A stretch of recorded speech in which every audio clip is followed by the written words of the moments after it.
The crisis of credit, visualized. What is the credit crisis? It's a worldwide financial fiasco involving terms you've probably heard, like subprime mortgages, collateralized debt obligations, frozen credit markets, and credit default swaps. Who's affected? Everyone. How did it happen? Here's how. The credit crisis brings two groups of people together, homeowners and investors. Homeowners represent their mortgages, and investors represent their money.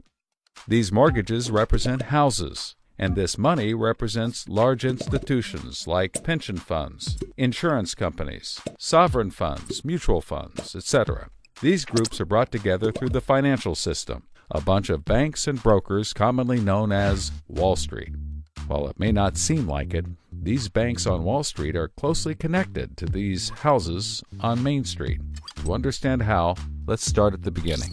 Years ago, the investors are sitting on their pile of money, looking for a good investment to turn into more money.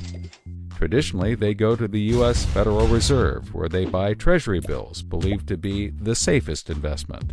But in the wake of the dot-com bust in September 11th, Federal Reserve Chairman Alan Greenspan lowers interest rates to only 1% to keep the economy strong. 1% is a very low return on investment, so the investors say, no thanks. On the flip side, this means banks on Wall Street can borrow from the Fed for only 1%.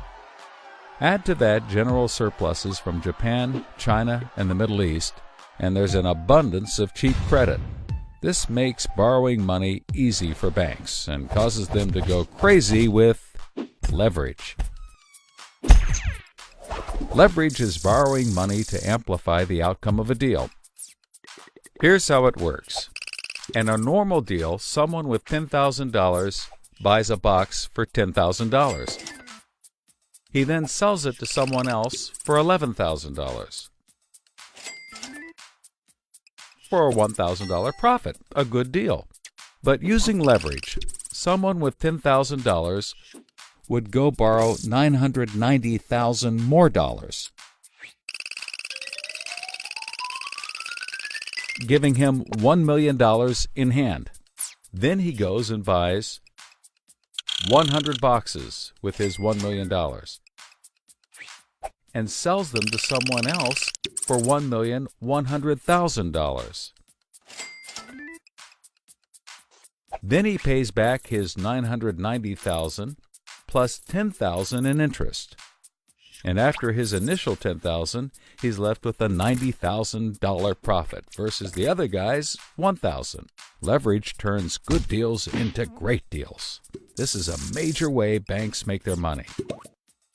So Wall Street takes out a ton of credit, makes great deals, and grows tremendously rich, and then pays it back. The investors see this and want a piece of the action, and this gives Wall Street an idea. They can connect the investors to the homeowners through mortgages. Here's how it works. A family wants a house, so they save for a down payment and contact a mortgage broker. The mortgage broker connects the family to a lender who gives them a mortgage. The broker makes a nice commission. The family buys a house and becomes homeowners. This is great for them because housing prices have been rising practically forever. Everything works out nicely. One day, the lender gets a call from an investment banker who wants to buy the mortgage. The lender sells it to him for a very nice fee. The investment banker then borrows millions of dollars and buys thousands more mortgages and puts them into a nice little box. This means that every month he gets the payments from the homeowners of all the mortgages in the box.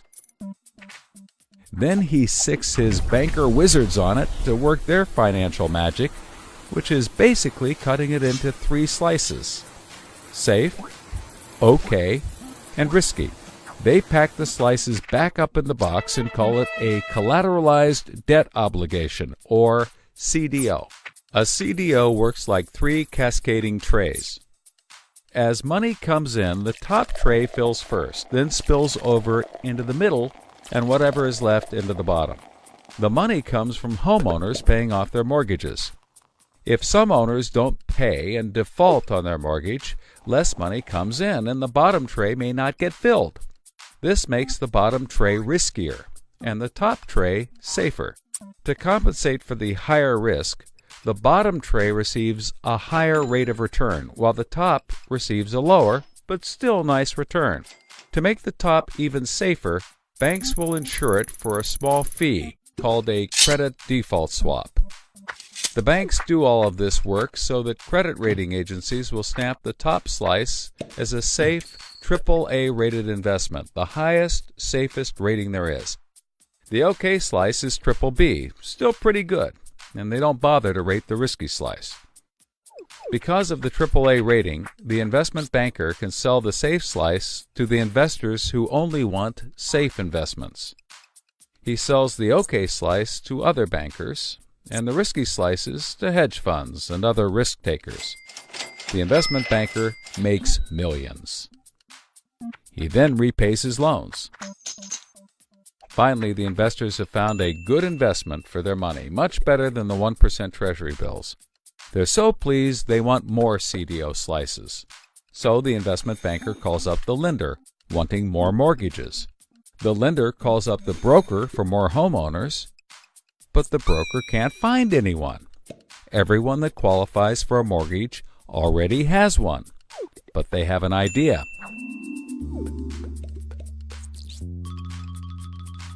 When homeowners default on their mortgage, the lender gets the house, and houses are always increasing in value. Since they're covered if the homeowners default, lenders can start adding risk to new mortgages, not requiring down payments, no proof of income, no documents at all. And that's exactly what they did.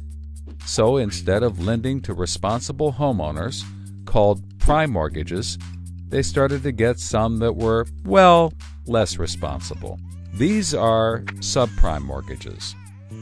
This is the turning point.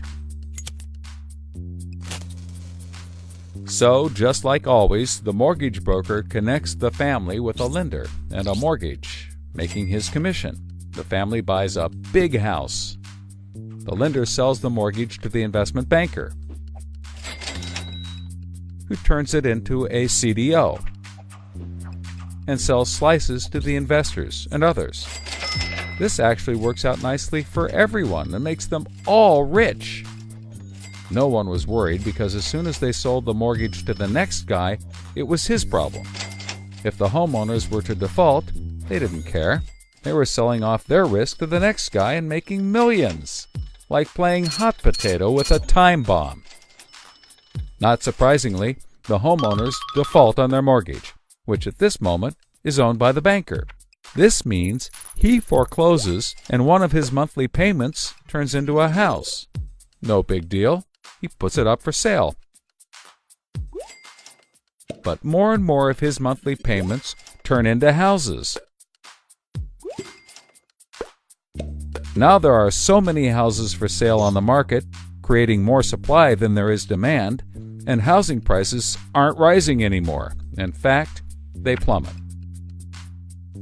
This creates an interesting problem for homeowners still paying their mortgages.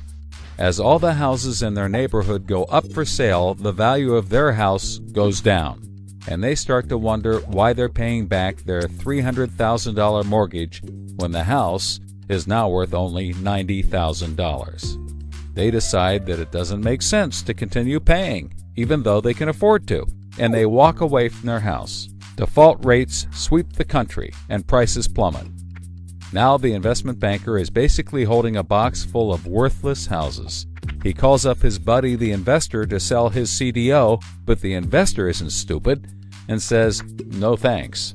He knows that the stream of money isn't even a dribble anymore. The banker tries to sell to everyone, but nobody wants to buy his bomb. He's freaking out because he borrowed millions, sometimes billions of dollars to buy this bomb, and he can't pay it back. Whatever he tries, he can't get rid of it.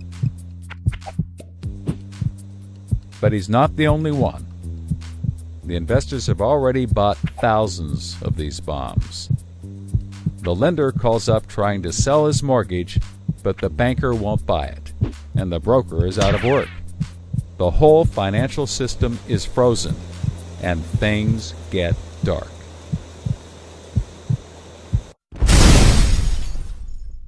Everybody starts going bankrupt. But that's not all.